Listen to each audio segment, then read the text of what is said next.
Buenas noches. Bueno, vamos a continuar entonces con el estudio del Génesis.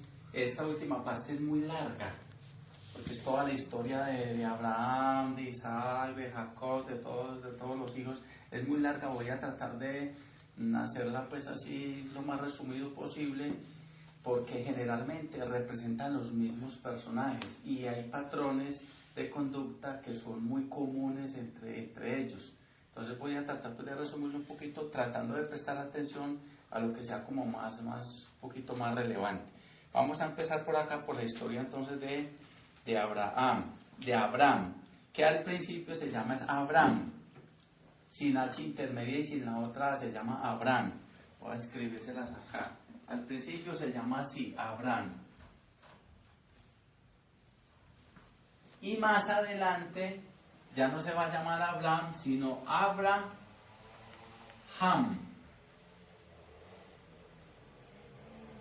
Ahora vamos a ver por qué se va a llamar así. La esposa de él, al principio, se la llaman Sarai. Y luego, ya no se va a llamar Sarai, sino Sara. Vamos a ver ahora por qué. Entonces es un poquito largo este capítulo, pero vamos a tratar de resumirlo un poco. Vamos a empezar entonces por lo que es la historia de Abraham y más o menos qué representa Abraham para la Biblia y qué representa para nosotros. Vamos a tomar algunos aparte. Dice aquí, en el país hubo hambre y Abraham bajó a Egipto a pasar allí un tiempo, pues el hambre abrumaba el país.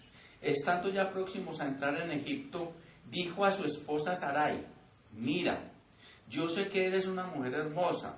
Los egipcios en cuanto te vean dirán: es su mujer, me matarán y a ti te llevarán.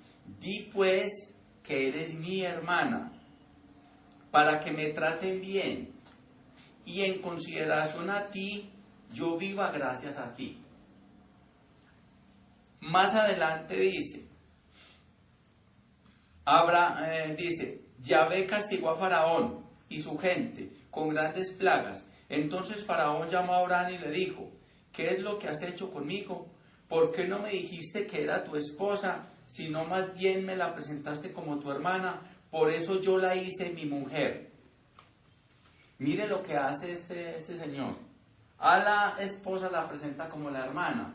Como quien dice, para que me traten bien, para que me den plata, para que me mimen. Y a ella, él no sintió ningún remordimiento, no sintió ningún pudor en entregar a la esposa para que el faraón se acostara con ella. Y no se le dio nada. Eso tiene, hacia letra muerta, pues es algo muy absurdo, o de una persona pues casi que un enfermo sexual. Y no, lo que pasa es que Abraham significa la personalidad. Abraham es la personalidad. Recuerde que nosotros somos un conjunto de diferentes cuerpos. Tenemos un cuerpo físico, tenemos un cuerpo astral, un cuerpo mental. Esos tres principios son la base de algo que nosotros llamamos la personalidad. Entonces, en este caso, Abraham es la personalidad y la esposa es el alma. ¿Y por qué él entrega a la esposa para prácticamente la prostituye? Porque es que eso es lo que sucede en nuestro organismo, eso es lo que sucede en nuestra vida. Nosotros nuestra alma la mantenemos prostituida al servicio del cuerpo físico, al servicio de los deseos, al servicio de los instintos, al servicio de las pasiones, de los pensamientos bajos. Constantemente estamos denigrando, estamos entregando nuestra alma y estamos prostituyendo nuestra alma. Eso es lo que hace el amigo Abraham. Entrega a su esposa, dice que es su hermana, pero prácticamente representa el alma, no pues personajes físicos. Recordemos lo que en la Biblia generalmente se hablan son de fuerzas de la naturaleza. Se habla de nuestros vehículos, se habla del alma, se habla del ego, se habla cuando hablan de los enemigos supuestamente que hay que aniquilar, que son nuestros defectos, nuestros vicios y todas esas bajas pasiones. De eso es de lo que se habla en la Biblia, y en eso se resumen muchísimas de las historias. En este caso, esta partecita de lo que es Abraham y la esposa. Dice más adelante que Abraham va con un sobrino que se llama Lot. Lot siempre lo acompaña. Entonces en algún momento dice: Así se separaron el uno del otro. Abraham se estableció en Canaán y Lot en las ciudades del valle, llevando sus tiendas desde allí hasta Sodoma. Aquí más adelante vamos a ver lo que es la historia de Sodoma y Gomorra. Vamos a verlo más adelantico. Dice, entonces Yahvé dijo, debes saber desde ahora que tus descendientes serán forasteros en una tierra que no es suya. Los esclavizarán y los explotarán durante 400 años. Pero yo vendré a juzgar a la nación que los tenga sometidos y luego saldrán cargados de riquezas. Más adelante les dice, tus descendientes de la cuarta generación volverán a esta tierra que no te puedo entregar ahora. Ojo, no te puedo entregar ahora, porque los amorreos no han merecido todavía que yo se las quite.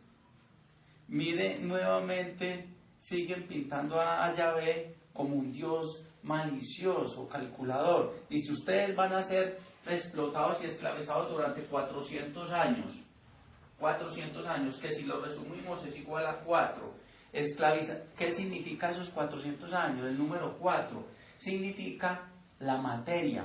El 4 es el número de la materia, es el número de la cruz, es el número del cuadrado. Significa que nosotros, todos los seres humanos, somos esclavos de la materia. Estamos materializados. Eso significa ese 4, ese 400. Ahora luego habla de 4 generaciones. Es el mismo número 4. Más adelantico le dice, esta tierra yo se las voy a dar más adelante, pero no se las puedo dar todavía. ¿Por qué no se las doy todavía? Porque en términos antioqueños, estos no me han dado papaya para quitarle la tierra. Sí, no me han dado papaya para quitarle la tierra. Entonces no han hecho méritos para que yo se las quite aún, pero más adelantico se las voy a quitar. Entonces siguen pintando a Yahvé como un Dios muy cruel, como muy malicioso y como muy castigadorcito. Dice más adelante, Sarai, esposa de Abraham, no le había dado hijos, pero tenía una esclava egipcia que se llamaba Agar, y dijo Sarai a Abraham, ya que Yahvé me ha hecho estéril, toma a mi esclava por mujer, a ver si por medio de ella puedo tener hijos. Es muy común en esta parte, en este relato de la Biblia, que la esposa, entre comillas, legítima, sea estéril. Sucede con Abraham y la esposa Sarai. Sucede con el hijo de Abraham, que es Isaac. La esposa es estéril y no puede tener hijos. Más adelante, por gracia de Yahvé, va a poder tener hijos. Sucede con la esposa de Jacob. La predilecta, la esposa número 1, también es estéril. Todas estas partes hacen referencia a lo mismo, al alma, que en nuestras primeras etapas es estéril. ¿Por qué es estéril? Porque nuestros cuerpos, que es el físico, que es el astral y que es el mental, viven inmersos en la materia, vivimos inmersos en las cosas que satisfacen solamente los placeres y las cosas físicas. Pero nos preocupamos muy poco por el alma, nos preocupamos muy poco por la inteligencia, por las cosas superiores. Por eso inicialmente esas esposas son estériles, hasta que llega un momento en que por gracia de supuestamente de Yahvé, que en nosotros Jehová, Yahvé, todas esas cosas representan la energía sexual, pero entonces cuando esa energía sexual es transmutada y es elevada al corazón, ya esa esposa, que es el alma, deja de ser estéril y se vuelve en un ser fecundo, que va a dar vida a la sensibilidad, va a dar vida al amor, a la ternura, a la bondad. Eso es lo que significa la partecita, pero yo me quedé un poco sorprendido cuando vi que la historia se repetía en esos 3 grandes personajes, pero hacen referencia a lo mismo. Ahora vamos a ver por qué. ¿Qué es lo que pasa? Él se llama Abraham y no puede tener hijos. Ella se llama Sarai y no puede tener hijos. Pero más adelante, Yahvé le dice a Abraham, le dice, de hoy en adelante no te llamarás más Abraham, sino Abraham, porque te voy a dar un hijo. Tu esposa, que ya no se va a llamar Sarai, sino Sara, te va a dar un hijo. A los dos les da risa. La reacción de Abraham es agachar la cabeza y sonreírse contra el suelo, porque piensa dentro de él, pero ¿cómo me va a dar un hijo si ya tengo 90 y pico de años? Y la mujer Sarai, cuando escucha que va a tener un hijo, le da risa, se tapa la boca y dice, pero es que ¿cómo voy a tener un hijo si ya tengo 90 y pico de años? Y fuera de eso, ya no tenía el periodo, ya había cerrado edad. Entonces ella dijo, pero ya cerré edad, ¿cómo voy a tener hijos? Entonces, ¿qué es lo que pasa? Ella tiene aquí una I al final, que nosotros sabemos que en Cábala es un Yod, que es el aspecto masculino de la seidad. Ella lo tiene al final de su nombre, ese Yod, que es la I, Sarai. El aspecto masculino lo tiene ahí. Y Abraham no tiene esta H intermedia, o esa Ja, que es el aspecto femenino de la seidad.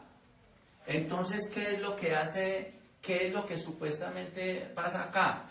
Que ese Yod, al final, que la hace a ella tan masculina, que la hace positiva, él lo retira de su nombre. Y a él, que le falta un aspecto femenino en su nombre, la H, lo inserta, ese aspecto femenino. Porque la mujer o el aspecto femenino es prácticamente el aspecto fecundador de la naturaleza. Entonces hace una doble permutación. A ella le quita un Yod y a él le pone un G. Pero ese Yod G son los dos aspectos generadores o generatrices de la vida a nivel físico, a nivel universal. El Yod y el G son las dos columnas del templo, son los dos aspectos de la vida. Entonces, por eso, al hacer esa permutación, supuestamente, ya Sarai, que ya se va a llamar Sara, puede tener un hijo. Y ese hijo va a ser el Señor Isaac. Esa es la permutación, y eso es más o menos lo que sucede en ese nombre, que a nivel físico, en letra muerta, pues no tendría como mayor significado. No es que porque le quito una I ya puede tener hijos. Al otro le coloco una H intermedia, ya puede tener hijos. No, es lo que representan esas dos grandes fuerzas, que son los dos grandes poderes de la vida en nuestro planeta, el Yod y el G. Entre los masones son Yaquín y Boaz. Las dos columnas, Yaquín y Boaz, es lo mismo. Bueno, vamos a continuar. Dice... Eso ya lo leí.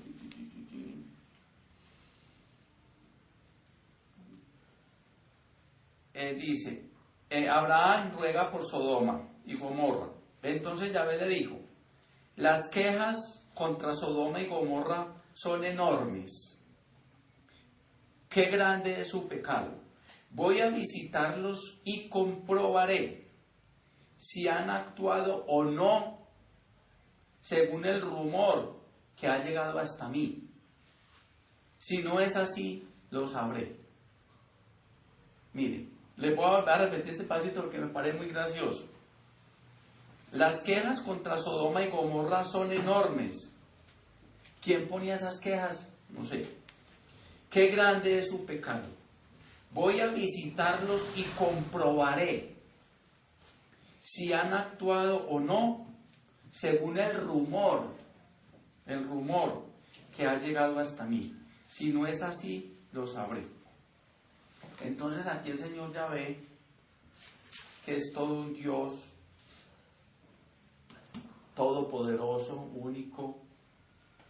Él tiene que ir a comprobar si es verdad los rumores, no lo que él ha visto, no lo que él siente por ser omnipotente, omnipresente, todopoderoso. No, él tiene que ir a ver si es verdad lo que le están diciendo.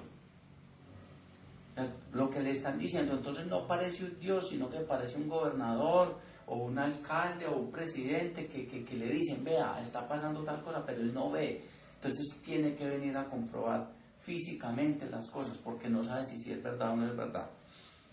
Más adelantico dice, cuando van a salir Lot, que es sobrino de Abraham, que ya se llama Abraham, va a salir de Sodoma y Gomorra, unos ángeles que los están custodiando les dicen, salgan ustedes. Lot la esposa que también se llama Sara. Me sorprende mucho que estas Biblias cada vez las cambian más. Ya en estas Biblias, tengo 2 Biblias, y en ninguna de las 2 Biblias dice cómo se llama la esposa de Lot. Solamente en unas Biblias por ahí más bien viejitas y en unos textos antiguos dice que la esposa de Lot también se llama Sara. Entonces el ángel les dice, váyase Lot con la esposa Sara, con las 3 hijas. Siempre se repite mucho el número 3, que siempre hace referencia al cuerpo físico, al cuerpo astral y al cuerpo mental. Y váyanse con sus novios. Pero los novios de ellas, cuando les dicen que salgan del pueblo, que Yahvé va a mandar un castigo y va a destruirse el pueblo, a ellos les da risa y no creen. Entonces se quedarán a dormir. Entonces se fue Lot, la esposa y las 3 hijas. Pero el ángel, un ángel del Señor, les advierte: no vayan a mirar hacia atrás. No vayan a mirar hacia atrás. Y resulta que la esposa dice, pero la mujer de Lot miró para atrás y quedó convertida en una estatua de sal. Ella miró para atrás y quedó convertida en una estatua de sal. ¿Qué significa eso? Significa que nosotros no debemos seguir mirando siempre hacia el pasado, con amargura, con tristeza, con resentimiento, con mucho arrepentimiento, porque es que el pasado ya pasó. Lo que yo hice en el pasado ya no lo puedo cambiar. Entonces muchas personas, muchos de nosotros vivimos en el pasado, de cuando si yo estaba joven, cuando tenía tal cosa, cuando tenía mis padres, cuando era niño, cuando era feliz, y no le ponemos atención al presente. El pasado ya pasó. Que cometimos muchos errores, sí. Entonces, de esos errores, lo importante es aprender la lección para tratar de corregirlos hacia el futuro, pero no nos podemos quedar arrepintiéndonos toda la vida de lo que hicimos.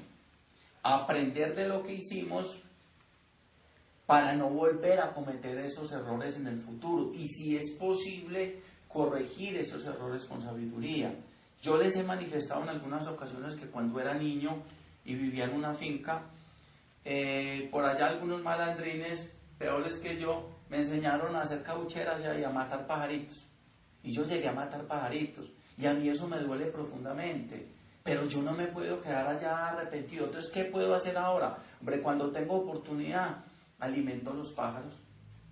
Alimento a los pajaritos, les echo el arroz a las tortolitas, o se les pone el plátano a los azulejos, o a los carpinteros, a esos siriris que son muy lindos, y trata uno de cuidar los animalitos, o echarle maíz a las palomas. Ya los animalitos que maté, eso no lo puedo cambiar, me duele, pero no lo puedo cambiar. Pero sí puedo ayudar a otros animalitos que está a mi alcance, ayudarlos. ¿Y cuántas veces he querido tener un pajarito y cuidarlo y que sea mansito, y nunca he podido?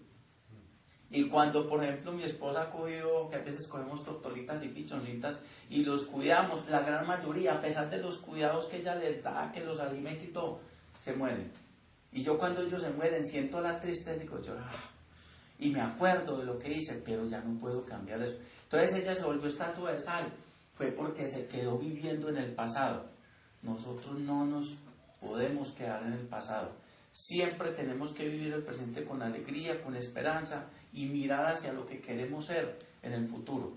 Eso fue lo que a ella le pasó, se quedó en el pasado y por eso se cristalizó y por eso se volvió una estatua de sal.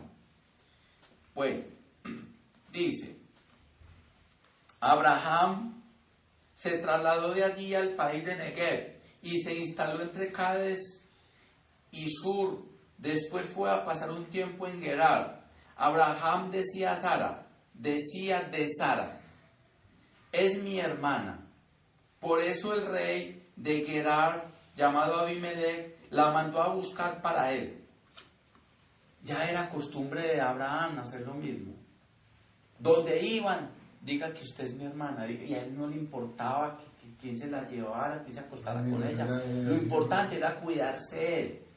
Vuelve a corroborar siempre que Abraham representa la personalidad, que siempre está sacrificando el alma, siempre estamos sacrificando nuestra parte espiritual a costa de las satisfacciones materiales, siempre. Solamente ya los aspirantes, los discípulos y los iniciados empiezan a revertir ese proceso y es donde empiezan a integrar su personalidad para que luego la personalidad y el alma se unan y él se torne en un iniciado. Pero por ahora Abraham representa la humanidad ordinaria, así somos todos los seres ordinarios. Por eso en muchas ocasiones Yahvé le ha dicho, todos los hombres de la tierra serán tus descendientes. Claro, todos somos igualitos, cortados con la misma tijera, lo mismo de mundanos, lo mismo de jodidos todos. Entonces, mire que aquí la vuelve a ir a otro pueblo y a decir, diga que usted es mi hermana. Pero él dice que él sigue insistiendo que es muy hermosa, pero es que ya está llegando a los 100 años, a menos de que sea familiar de Amparo Grisales. Porque de lo contrario, pues yo no creo que ya sea tan hermosa si ya está por ahí llegando a los 100 años. Pero todavía los reyes la siguen buscando. Y están de malas. Al pueblo que va en el rey, él mismo la manda a pedir. Pero ya es una costumbre de él de entregar la señora. Entonces vuelvo a hacer referencia a que Abraham es la personalidad y la esposa, llámese Sarai o llámese ya Sara, es el alma. Que la personalidad, que nuestros instintos están prostituyendo siempre en beneficio de una satisfacción material. Entonces mire que ahí vuelve a hacer lo mismo. Bueno, continuamos. Nacimiento de Isaac. Yahvé visitó a Sara, como lo había anunciado, y cumplió su promesa, y Sara quedó embarazada. Esta historia también es muy común en la Biblia. Es muy común que Dios, sea Yahvé o Jehová o un ángel, visite a la mujer y la mujer queda en embarazo. Eso es muy común. Sucede, mire aquí lo que dicen, Yahvé visitó a Sara y ella quedó en embarazo. No dice que ella quedó en embarazo de Abraham, sino que Yahvé fue el que la visitó, ¿cierto? Y quedó en embarazo. Lo mismo sucede con la mamá de Juan el Bautista. No recuerdo cómo se llamaba Ana o algo así. Y ella también queda en embarazo para tener a Juan el Bautista por obra y gracia del Espíritu Santo. También a la Virgen María le pasa lo mismo. La visita el ángel Gabriel y ella queda en embarazo y va a nacer el Señor Jesús de Nazaret. Entonces en la Biblia esas visitas son muy comunes y después de la visita es muy común que haya un embarazo. Correcto. Entonces vamos a continuar. Dice,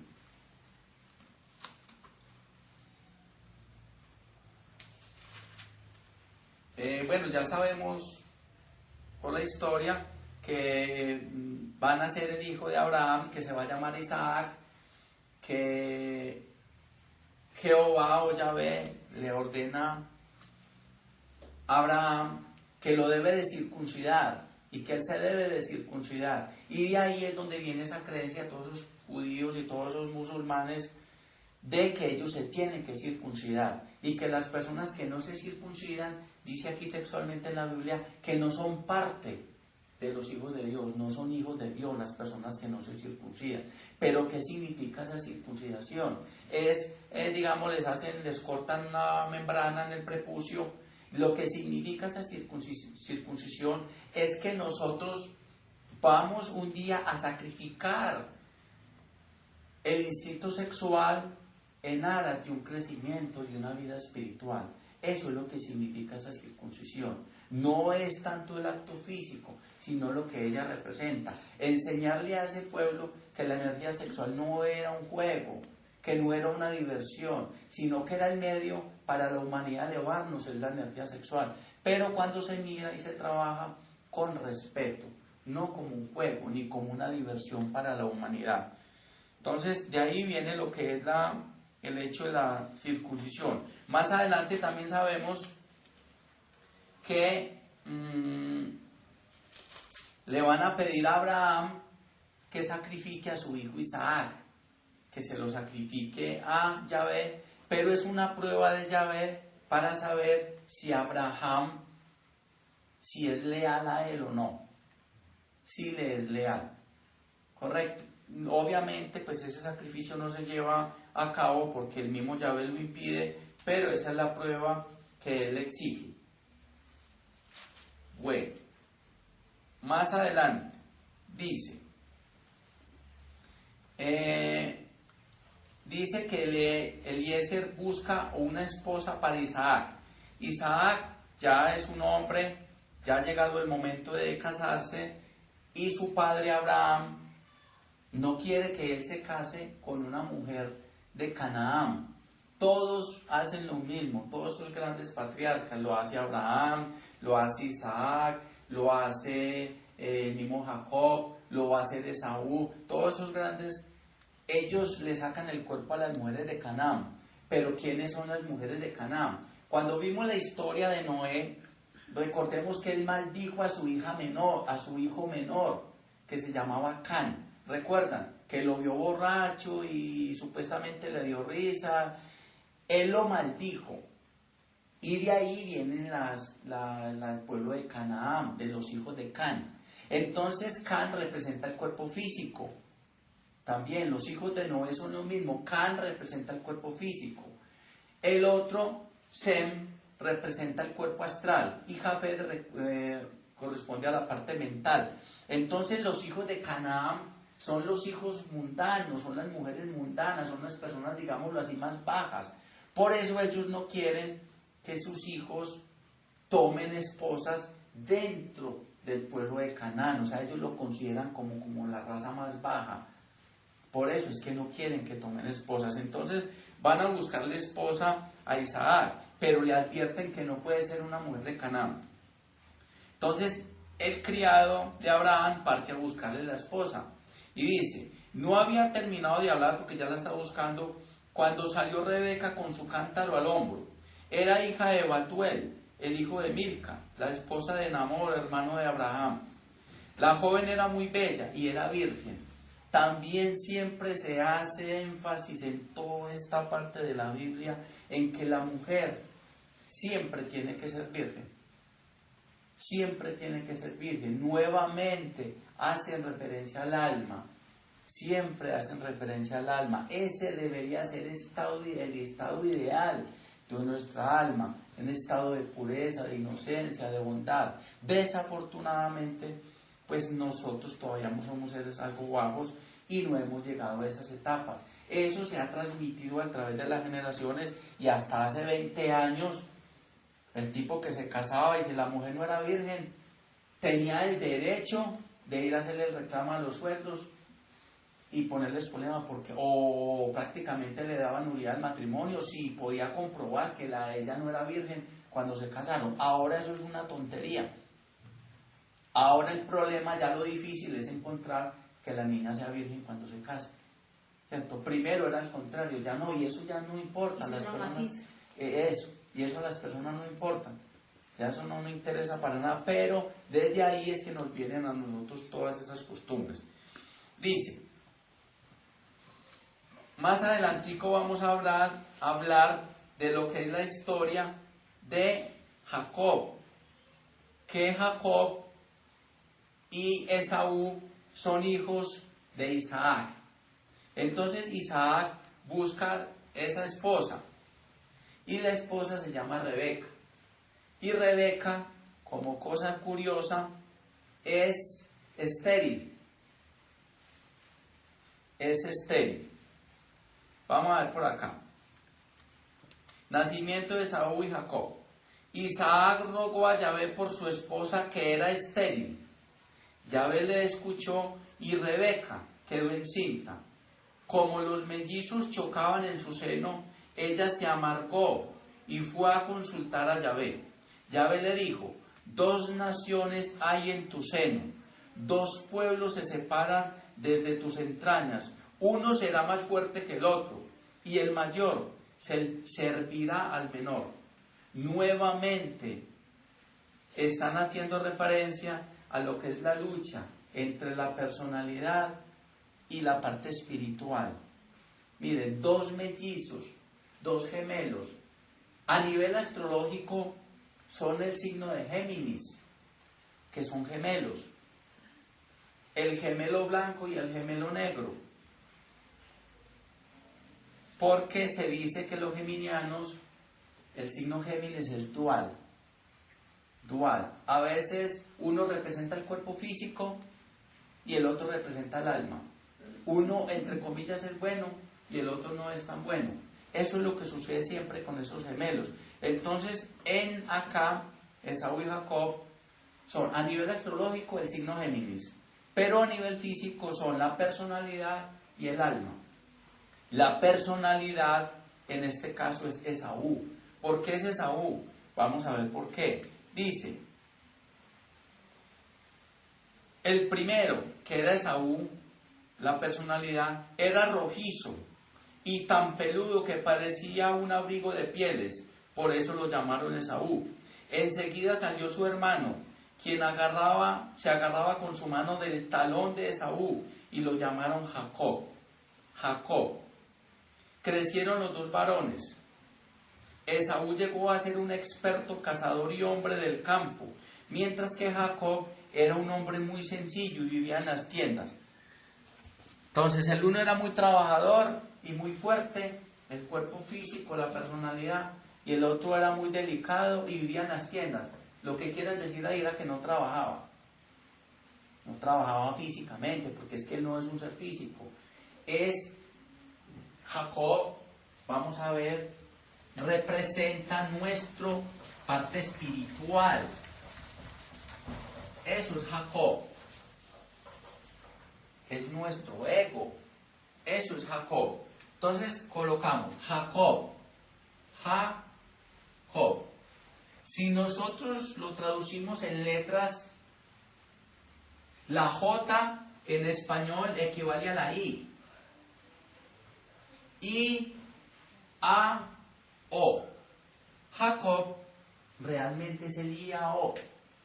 El I-A-O. A nivel esotérico profundo, I-A-O es el mantra de nuestro logos solar. El I-A-O es el mantra de nuestro logo solar, es la representación del logo solar. Vamos a ver que de Jacob se van a derivar las 12 tribus de Israel. Las 12 tribus de Israel son los 12 signos del zodíaco. Jacob va a ser el padre de los 12 signos del zodíaco hacia futuro. Jacob, el I-A-O. Siempre se habla de los 12 hijos de Jacob, pero muy poco se habla de la hija. Él tuvo una hija que se llamó Dina o Dinak. Fue la hija de él, pero casi no se habla de él. ¿Y qué representa Dinak? Dinak representa la luna. Dinak representa la luna. El sol, los 12 signos del zodíaco y la luna. Eso es lo que representan a nivel astrológico. También a nivel astrológico representan el sol, los 7 planetas sagrados y los 5 planetas no sagrados, de los cuales el nuestro es uno de los no sagrados. La Tierra no es un planeta sagrado. Por eso hay ocasionalmente tanta maldad, tanta ignorancia, tanto fanatismo en nuestro planeta, porque nuestro planeta no es un planeta sagrado. ¿Y en qué consiste que un planeta sea sagrado o no? En las iniciaciones mayores que haya alcanzado el logos de ese planeta. Nuestro planeta, nuestro logos planetario está luchando por alcanzar, no estoy seguro si es la tercera o cuarta iniciación cósmica.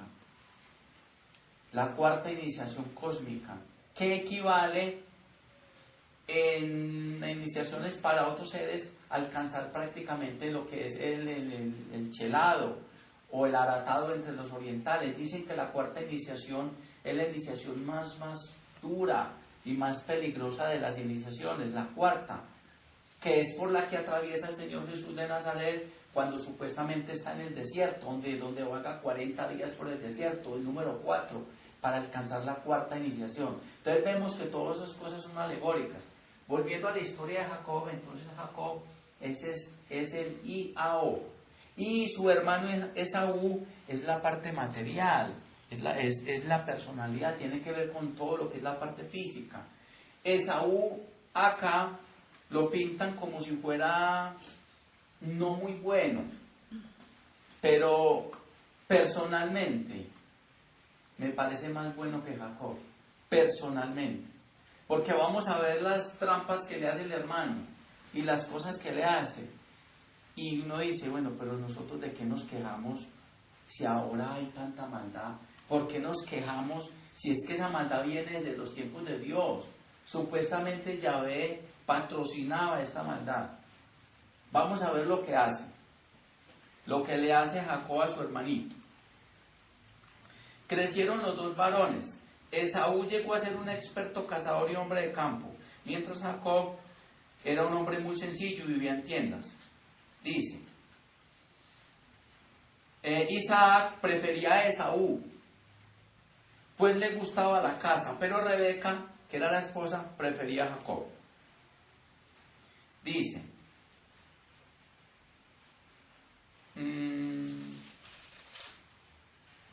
sucesos de la vida de Isaac. Dice que en algún momento, igual que le pasó al papá, hubo mucha hambre en esas tierras y él se tuvo que desplazar a otros lugares. Isaac, en vista de esto, se quedó en Gerar. Cuando la gente de aquel país le preguntaba quién era la mujer que iba con él, él les decía, es mi hermana, porque tenía miedo de decir que era su esposa para que no lo fueran a matar por causa de Rebeca, que era muy bonita.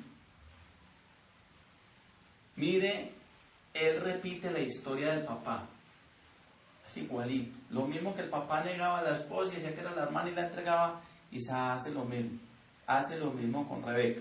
Entonces ya les había explicado que significan lo mismo, pero más adelante siempre, sea Faraón o el rey de esas tierras, de alguna forma se da cuenta o le cae el castigo y va y le devuelve la señora. Y le dice, hombre, ¿usted por qué me hizo esto? ¿Por qué me dijo que era su hermana? Es que si usted me dice que es su esposa, yo no me meto con ella. Vea, por culpa suya, ya ve, me está castigando. Entonces, siempre iban y le devolvían a la mujer. Pero tras de que le devolvían a la mujer, le daban ganado, le daban cabra, le daban plata, le daban oro y le daban sirvientes para que se fuera. Entonces, para él, también eso era un gran negocio, porque se iba muy rico de esos países y le devolvían a la mujer, la más de malas que se le devolvían. Bueno, dice, Jacob se roba la bendición, pero antes Jacob le ha robado el derecho de primogenitura a Esaú. Dicen que Esaú llega muy cansado del campo, de cazar y de trabajar, porque era muy guapo para trabajar, y él encuentra a su hermano haciendo una sopa muy buena, muy condimentada, y le dice que él viene muerto de hambre, que le dé un poquito de esa sopa, y él le dice que no, que se la cambia por los derechos de primogenitura. Entre estos judíos y todas estas naciones, el primogénito es el que tiene prácticamente el poder y el que hereda la mayor fortuna de su padre, porque es el que va a seguir, digámoslo así, mandando en esa tribu, o en esa casa o en esa nación. Entonces le dice, le cambio esta sopa por los derechos de primogenitura. Y el hermano le dice, pues a mí de qué me sirve una primogenitura si me estoy muriendo de hambre. No me importa, deme esa sopa. Él dice, ¿me jura por Yahvé que usted me cede sus derechos de primogenitura? Y él le dice que sí. Y se la cambia por una sopa de lentejas. En ese caso, pues para nosotros la lenteja siempre ha simbolizado abundancia, prosperidad, éxito, riqueza material. Eso es lo que ha simbolizado para nosotros la lenteja. No sé si en la Biblia y en este aspecto pues tenga ese mismo simbolismo, porque la sopa es de lenteja, no es de otra cosa sino de lenteja. Si hubiera sido aquí en Antioquia, hubieran sido unos frijoles, pero eran de lentejas. Bueno, sí, dice, Jacob se roba la bendición. Lo que sucede acá es que como la mamá quiere más a Jacob que a Esaú, entonces Isaac ya está muy viejito y está muy ciego. Y él llama a Esaú y le dice, hijo, vaya al campo case uno de esos animales que a mí me gusta, me lo prepara como usted sabe y me lo trae para yo comérmelo. Y cuando me lo coma, yo le voy a dar mi bendición. Entonces Esaú, muy obediente porque quería mucho el papá, parte al campo y la mamá Rebeca escucha la conversación de Isaac con su hijo Esaú. Y va y dice a Jacob, venga, hijo, vea, vaya allá al huerto, coja un cabrito o dos, y venga, yo le preparo a su papá la comida que a él le gusta, y usted se la va a llevar para que él le dé la bendición a usted. Las personas que tenemos hijos, que somos padres o madres, sabemos que uno no haría eso, porque es que son los dos hijos, a los dos los parió, los dos le dolieron, entonces le está quitando a un hijo lo que le pertenece por derecho para dárselo al otro, y fuera de eso está engañando a su esposo. Entonces Jacob le lleva la sopa al papá. Pero antes Jacob le dice a la mamá, no mamá, pero es que ¿cómo así? Mi papá, por el olor, va a saber que yo no soy Esaú. Fuera de eso, él es muy peludo y yo no. La mamá le dice, no se preocupe, mi hijo, yo le voy a prestar la ropa de Esaú y le voy a hacer con la piel de los cabritos que mató, le forró las manos y por aquí en la nuca, para que el papá lo tocara muy peludito y creyera que era Esaú. Y entonces él va y engaña al papá y le lleva la sopa. Cuando viene el hermano, entonces le da la bendición, lo bendice y le dice que va a ser el rey pues, de todas esas tierras y que va a ser muy rico y muy próspero, que bendecirá al que lo bendiga y maldecirá al que lo maldiga, y le da todas esas bendiciones. Cuando llega Esaú con la sopa, le dice, papá, aquí te trae la sopa. Y dice, pero ¿cuál sopa? Es que ya me comí la sopa. Aquí entró hace rato y me la trajo. No, papá, yo apenas acabé de llegar. Él se da cuenta que ha sido engañado. A él en ese momento le da mucha rabia normal y quiere vengarse de su hermano. Pero la mamá ya le había empacado la maleta con todas las cosas y le dice, vaya, sepan de su tío Labán, que él vive por allá en ciertas tierras, antes de que su hermano lo encuentre y lo mate. Entonces ella le programa el escape. Vamos a ver qué sucede más adelantico. Dice, Jacob huye a casa de Labán. Entonces Isaac llamó a su hijo Jacob, lo bendijo, pues ya le tocó bendecirlo nuevamente y le dio esta orden: no te cases con ninguna mujer cananea. A todos les dicen lo mismo, no se casen con ninguna mujer cananea. Bueno, Jacob fue de Berseba a Harán. Al llegar a cierto lugar se dispuso a pasar la noche allí, pues el sol ya se había puesto, y tomó una piedra por almohada y se acostó. Mientras dormía, soñó con una escalera apoyada en la tierra, que tocaba el suelo con su punta, y por la cual subían y bajaban ángeles de Dios. Mire qué interesante esta partecita. Y qué guapo este Jacob. Yo me acuesto y yo siento la almohada un poquito dura y yo no puedo dormir. ¿Y qué pasa cuando uno va a alguna parte y le dan una almohada dura? ¿Qué dice uno? Esa almohada está como una piedra. Pero sin embargo, Jacob cogió una piedra literalmente y se acostó y se quedó dormido. Ese tipo es un berriondo, es capaz de dormir con la cabeza encima de una piedra. Ni siquiera, viendo que él llevaba equipaje, ni siquiera fue capaz de sacar unas mantas y unas cosas y hacerse una almohadita con mantas y con ropa. No, él cogió una piedra y se durmió, es un berriondo. Pero cuando se duerme, tiene un sueño muy bonito. Él ve que de esa piedra, donde él tiene recostada la cabeza, hay una escalera que va hasta el cielo. Y por esa escalera bajan y suben ángeles. ¿Qué significa eso? Como les decía ahorita Jacob, que es el IAO, que es el ego, esa escalera representa los diferentes niveles y los diferentes reinos de la evolución. Desde el reino mineral, que es la piedra, hasta los reinos superiores, que es el reino de Dios o los reinos espirituales, donde supuestamente habitan los querubines, los serafines, las potestades, los tronos, todas esas jerarquías maravillosas de las cuales nos hablan, pero esa es la escalera de Jacob. Es la escalera de la evolución, desde el mineral hasta Dios. Y en nosotros, esa escala de Jacob es la columna vertebral, que une nuestro cerebro con el coxis. Y todos esos escalones son las vértebras de la columna vertebral nuestra. Eso es lo que representa ese Jacob, porque es que es muy guapo pues, dormirse con la cabeza encima de una piedra. Vamos a ver más adelantico qué le pasa al amigo Jacob. Él se va para donde su tío Labán y allá dice que se enamora de una de las hijas de él que se llama Raquel. Jacob estaba enamorado de Raquel, así es que le dijo al tío Labán: te serviré 7 años por Raquel, tu hija menor. Ojo, tu hija menor.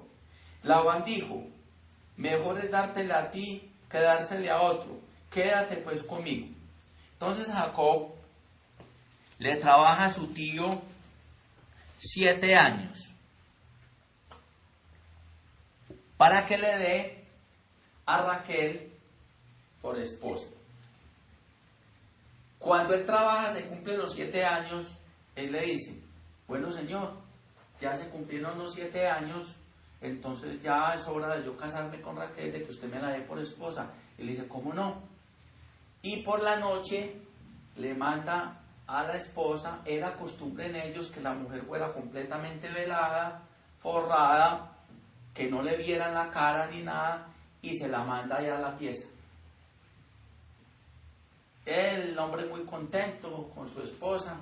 Al otro día por la mañana ve que no es Raquel, sino que es la hermana mayor, Lea. Y va y hace el reclamo al suegro.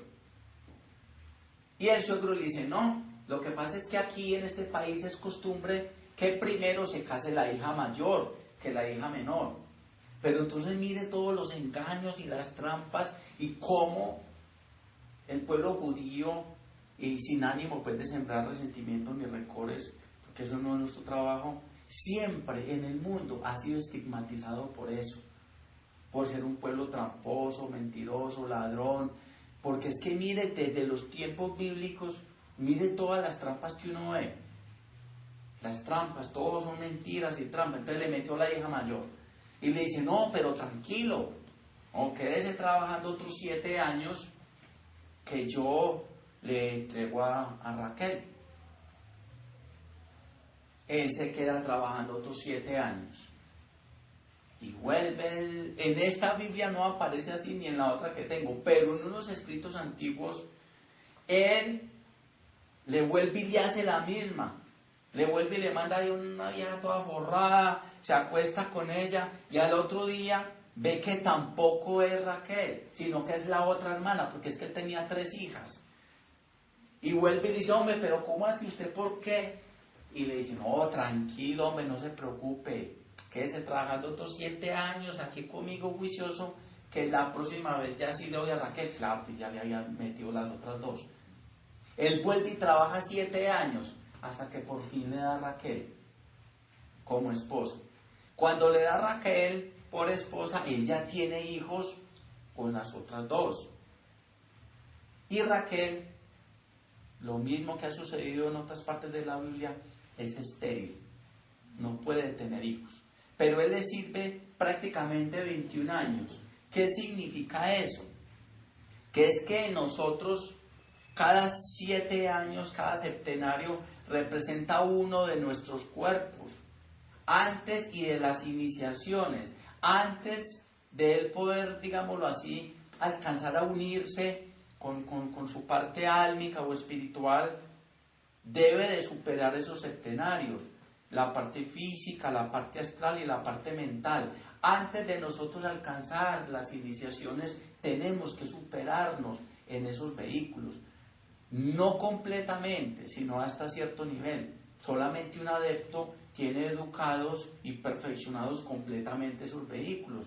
En los iniciados, pues los han dominado hasta cierto grado. Por eso era necesario esos 3 septenarios.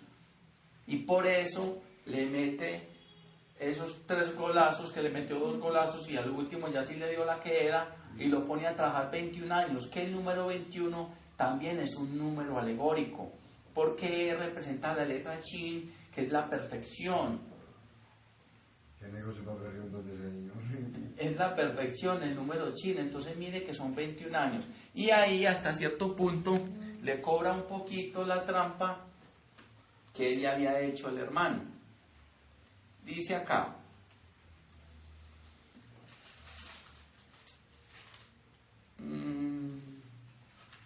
bueno, ya más adelante, él quiere regresar.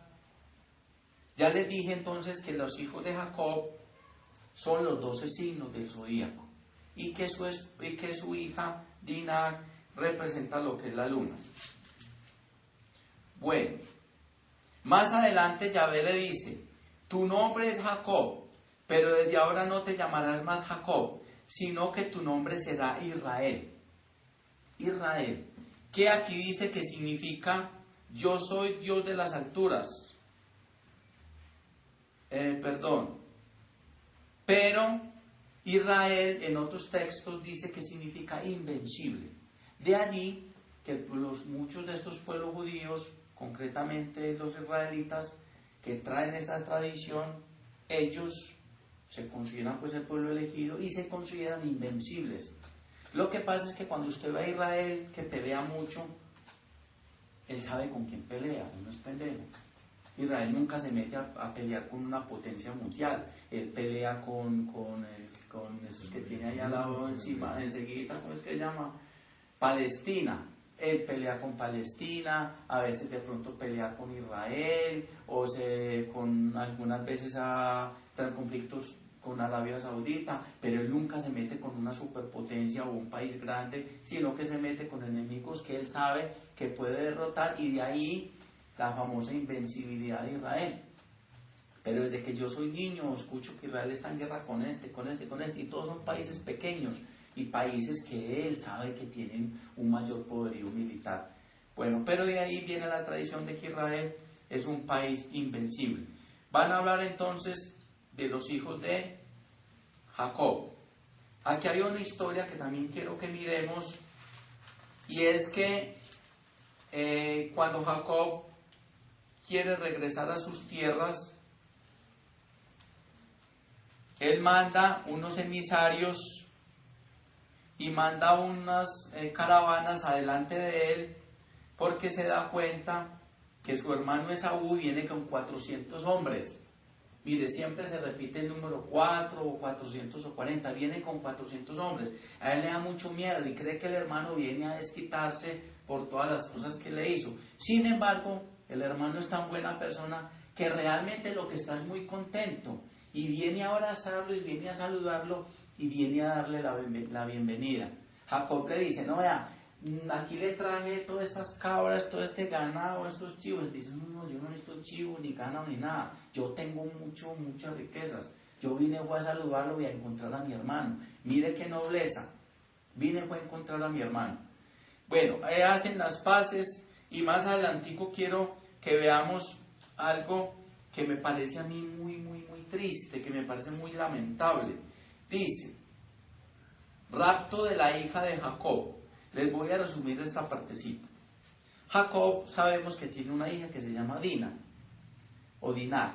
Dinah supuestamente fue secuestrada por el hijo, por el príncipe de un rey de una tribu cercana. Dicen que él la viola, se acuesta con ella y la viola. Pero el muchacho se enamora de Dina y va donde el papá y le dice, papá, yo quiero que vamos donde Jacob y yo quiero tomar por esposa a Dina. Y vamos a decirle a Jacob que qué necesita, que cuántas vacas quiere, cuántas cabras, qué tierra, cuánta plata, oro, que qué quiere. pero que arreglemos las cosas, que yo quiero hacer las cosas bien, yo quiero que hagamos las paces. Y le dice, entonces va y habla con Jacob. Y Jacob le dice, no, no hay ningún problema, no, todo está muy bien. Entonces puede casarse con la muchacha. Pero resulta que es que ustedes no se pueden casar porque es que ustedes no son circuncidados. Y si no son circuncidados no se pueden unir a nuestro pueblo. Se tienen que hacer circuncidar ustedes para poder quedar. Entonces el rey y el príncipe dicen, no hay ningún problema, ellos se ven como buena gente, vamos a formar una familia con ellos y se circuncidan. Y como él es el rey, le dice a todos los hombres del reino, le dice, hombre, muchachos, vea, mejor que no se circunciden ustedes para que nos podamos casar y se puedan casar con toda la familia de Jacob, que hay muchas mujeres muy bonitas, para que formemos un país muy próspero. No ve ningún problema, se circuncidan. Cuando se circuncidan, mire lo que hacen estas joyas. Al tercer día, cuando estaban más adoloridos, de los más adoloridos, dos de los hijos de Jacob, Simeón y Leví, hermanos de Dina, tomaron sus espadas, entraron en la ciudad sin peligro, matando a todos los varones. Mataron a Hamor y a Siquem, su hijo, y tomando a Dina de la casa de Siquem, salieron. Los demás hijos de Jacob pasaron por sobre los muertos, saquearon la ciudad y se apoderaron de sus vacas, de sus ovejas, burros y todo lo que había en la ciudad o en el campo. Se llevaron como botín todas las riquezas, sus niños, sus mujeres. Saquearon todo lo que habían dentro de las casas.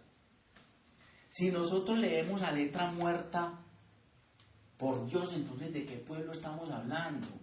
Y es el pueblo elegido de Dios, es el pueblo elegido de Yahvé. Miren la astucia de ahí, que en el mundo, por eso son repudiados muchas veces los judíos y todas las tribus, por la astucia que manejan, por la malicia, por la maldad tan grande que manejan. Mire cómo, claro, sabían que todos estaban débiles, que no iban a poder salir a pelear porque es que hacía 2 o 3 días los habían operado, estaban inflamados y no podían hacer fuerza, no podían salir a pelear y estaban débiles. Y los cogieron así y los mataron. Mataron, dice aquí, todos los varones del pueblo. Se robaron todo lo que encontraron de valor. Hasta los niños y las mujeres se las llevaron, los burros, todo lo que encontraron. Saquearon completamente el pueblo. Pero resulta que ese es el pueblo de Dios el que está haciendo eso. Entonces, ¿qué clase de pueblo es y de qué clase de Dios estamos hablando? Pero si nosotros lo miramos a letra muerta es algo terrible. Pero siempre que en la Biblia hay luchas, esas luchas son internas. Esas luchas son con nuestros enemigos internos, que son ¿cuáles? La lujuria, la codicia, la envidia, la pereza, los malos pensamientos, el odio, todas esas cosas. Son esos enemigos internos que nosotros debemos dar muerte. Y como los hijos de Jacob son los 12 signos del zodíaco, resulta que en cada signo del zodíaco hay pruebas, hay luchas y hay enemigos que vencer y cosas que superar. Eso es a lo que se refiere textualmente esa partecita, en que en cada signo del zodíaco nosotros debemos adquirir ciertas experiencias, tener ciertas luchas con nosotros mismos, con nuestros defectos, para de estos defectos deducir cierta fortuna, cierto crecimiento espiritual, y esa es nuestra fortuna. Esa es la riqueza de la cual nos apoderamos. Cuando usted vence el odio, es porque se está llenando de comprensión y se está llenando de amor. Cuando usted vence la pereza, es porque se está llenando de voluntad y se está llenando de acción. ¿Correcto? Entonces, eso es lo que significan esas luchas. Y debemos tener en cuenta, porque vamos más adelante, ojalá que sacaran tiempecito y uno empezara a mirar el Éxodo. Las historias son terribles, donde Jehová Yahvé hace lo mismo siempre. Siempre hace lo mismo, a un pueblo lo debilita para que los supuestos hijos de él los maten. Pero siempre es lo mismo, son las luchas internas nuestras. No debemos de tomarlo físicamente, porque es que físicamente, si esto físicamente es real, ya ves un Dios terrible, malvado, supremamente calculador y completamente cruel. Pero no, son luchas internas y esas muertes y esos asesinatos y esos saqueos y esas riquezas son riquezas espirituales y son luchas espirituales en los diferentes signos del zodíaco. Así debemos de tomar esas luchas y esas cosas. ¿Sí, hermanito? Esto es que primero el reino de los cielos y el resto de la vendrá por añadidura. Correcto. Lo que pasa es que ese reino de los cielos nosotros no lo buscamos hasta que no estamos cansados y hartos del mundo material. Es que en la Biblia las historias se repiten continuamente. Esa es la misma historia del hijo pródigo. Hasta que no está por allá llevado y comiendo basura y por allá entre los cerdos, no se acuerda que él tiene por allá una casa, que el papá es un rey y que él tiene por allá tesoros. Entonces, eso somos nosotros.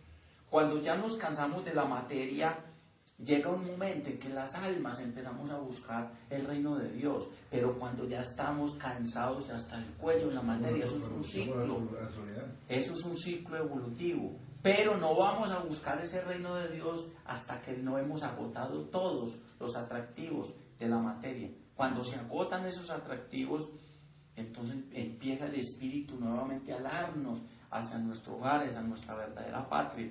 Eso es lo que sucede. Bueno, vamos a mirar ya por aquí, como para terminar, porque ya prácticamente las historias son las mismas. Vamos a ver la historia de los hijos de Jacob, que entre ellos, digamos, hay uno que es, digámoslo así, pues como más relevante, los dos menores, que son los dos únicos hijos que puede tener Rebeca. Ella también por bendición de Yahvé, a lo último, él le concede que pueda tener hijos. Y ella tiene dos hijos, que son José y el otro que se llama, el menor, que se llama Benjamín. José es el que más tarde va a habitar en Egipto. Él es vendido por sus hermanos.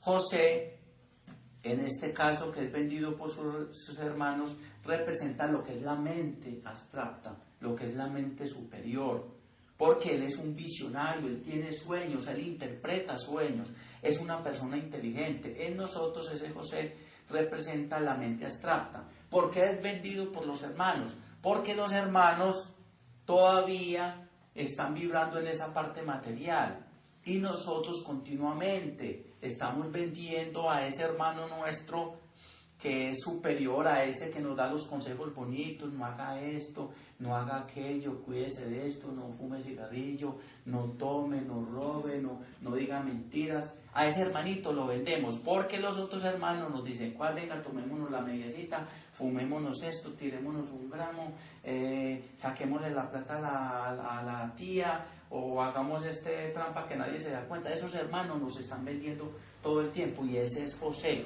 esa mente abstracta que sus hermanos lo venden, y por eso él tiene sueños. De ahí más adelante va a surgir la historia de los israelitas o los hebreos en el pueblo de Egipto, que más adelante vemos también que esos pueblos tienen su historia. Esos pueblos tienen su historia, lo que es la salida de Egipto, tiene sus representaciones, lo que es el Mar Rojo. Todas esas cosas tienen una historia muy bonita, también es muy profunda, que pues no sé si será objeto de unos estudios, porque es que si nosotros nos ponemos a estudiar la Biblia, aquí se nos van muchos años y necesitamos ese tiempo para otros estudios. Nuevamente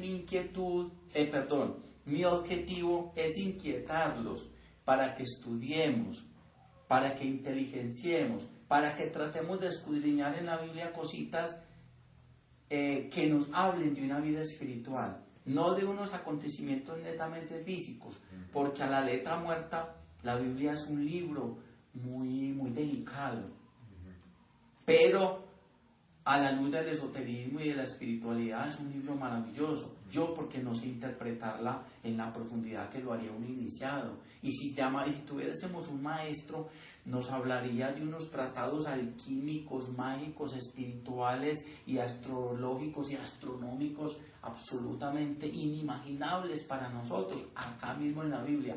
Pero su servidor por ahora no tiene esas capacidades y la interpretación que yo doy por ahora es una interpretación, digámoslo así, como algo todavía muy incipiente y algo mental, pero no implica que aquí no hayan unas grandes joyas y que no haya también cosas muy peligrosas cuando nosotros la miramos a la letra muerta. Entonces, muchísimas... ¿Quién es Benjamín? Benjamín es no, Usted dijo José, pero no hay José. Benjamín, en este caso, a ver, ¿qué representa él? Yo sé que José es la mente abstracta.